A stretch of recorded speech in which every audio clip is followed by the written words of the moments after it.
let's talk about failure. For so many women, just hearing that word triggers fear, shame, and the urge to run away and avoid any risk.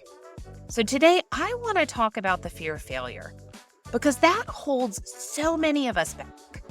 We're going to explore why women often fear failure, how it impacts women differently than men, the science behind it, and most importantly, I'm going to give you some tangible ways that you can combat this fear and rise above it in a world that sometimes feels like a man's domain. You are listening to the podcast From Now to Next, the podcast that empowers women to get seen, get heard, and get promoted.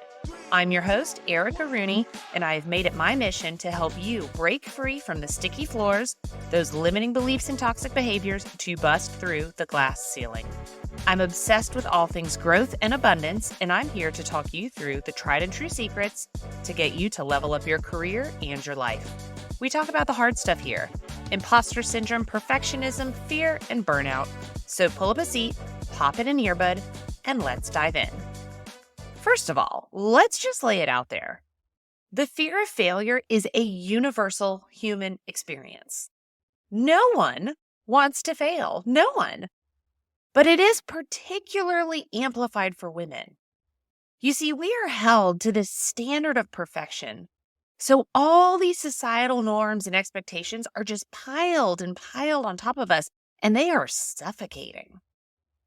Perfectionism and the fear of not measuring up to these societal standards, it really it weighs us down and it keeps us from taking action. We fear judgment, we fear criticism and labels of incompetence. We never want to be seen as not being able to do it all, to be it all. And this can be paralyzing. Now, I'll tell you one of my own sticky floor stories.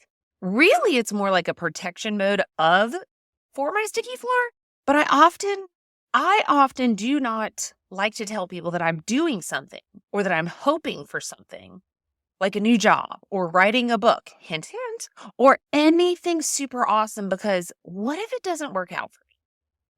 You know, I tell myself that I prefer to just not have to explain it, but really, I don't want it to not work out. I don't want to not get the speaking gig, to not get the job, and then have to admit that failure to others. Now, how silly is that? And I'll tell you why it's silly. By me not being vulnerable and opening myself up to others, to the possibility that I might fail and that I do hope for something, I'm shutting myself off from so much support from my community, from my friends and my family, from people offering me other ideas or different ways of working, from just help. Now, why do I do this? I'm not 100% sure, y'all. And this is why these floors are so sticky.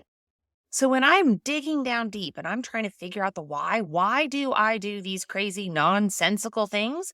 I do try to look at the science. Y'all know me, I'm a science girl. And neuroscience offers some insight as to why failure can be so intimidating. The amygdala, it's a piece of our brain that is responsible for processing emotions. It often responds so strongly to the fear of failure that it triggers a fight or flight response. Right? That's crazy. So there's that. But also over time, societal conditioning can influence neuropathways, reinforcing this fear, especially in women. So if you've ever felt judgment from someone for not succeeding, or if you ever felt questioned, like, why is she doing that? Or why would she do it that way?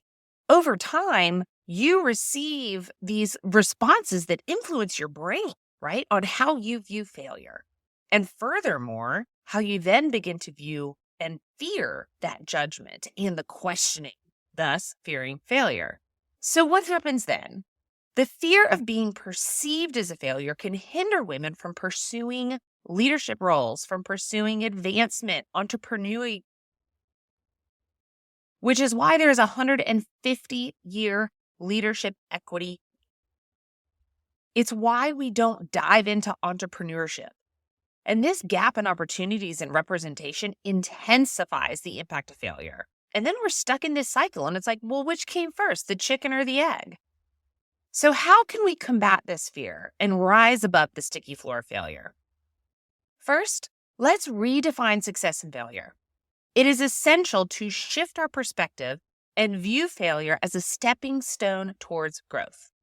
Success is like a journey. It's not a fixed destination, okay? It's always moving, always changing. And by embracing failure as an opportunity to learn, adapt, and evolve, we can lessen that fear that's associated with it. So, for example, don't view applying for a job as a win or lose situation. Look at it as a try this situation. I'm going to try this out. Look at it like an experiment. Test out a new format of a resume. Test out your interview skills and your style. Test it. Don't look at it as a win or lose or success or fail, but a test. Some things may work out in your favor, other things might not, but it's simply getting curious. Now, secondly, let's foster community. This is where I really need to lean in. Surround yourself with like-minded individuals who understand and support your goals. They know the best practices. They also know where things may go to the left. They know those pitfalls. A strong network can act as a safety net. It can help you navigate through failures, sharing experiences, learning from others. This can lessen the fear and the stigma associated with it. We also need to embrace courageous vulnerability. It is essential to open up about our experiences, including our failures. And when we do that, we not only liberate ourselves from these shackles of fear, but also empower others to do the same. Vulnerability fosters authentic connection, and it encourages a culture that celebrates resilience and determination. And that is everything that we stand for at this podcast. Now, I want to challenge you to share a failure with someone you know. Talk about it. Open up about it. Get it out there and share it. Make it okay to fail.